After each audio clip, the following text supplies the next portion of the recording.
ఒక సేవకుడు విశ్వాసులకి తడిస్తే వాడి బయటికి వెళ్ళి చెనక్కాయలు అమ్ము బ్రతకటం రైట్. వాడు అమ్ముకుంటే రైట్. భక్తిని డౌన్ చేయకూడదు. ఎవడో ఒకడిద్దరు పోతే పోతారు, అంత మాత్రాన భక్తిని డౌన్ చేయకూడదు. నువ్వు వాళ్ళిద్దరు పోతే 50 మందిని దేవుడు తీసుకొస్తాడు, దానికి నువ్వు బాధపడవద్దు.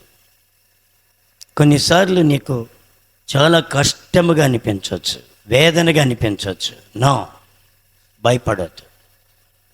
దేవుని మీద ఆధారపడు. నువ్వు మనుషుల మీద ఆధారపడవద్దు. ఈడిపోతాడేమో, ఆడిపోతాడేమో ఏమవుద్ది? దేవుడు తనకి విధేయులైనటువంటి వారిని తీసుకుని వస్తాడు. సౌలు పోయాడు, ఊరుకున్నాడు దేవుడు. ఎవరిని తీసుకొచ్చాడు? విధేయుడైన దావీదుని తీసుకొచ్చాడు.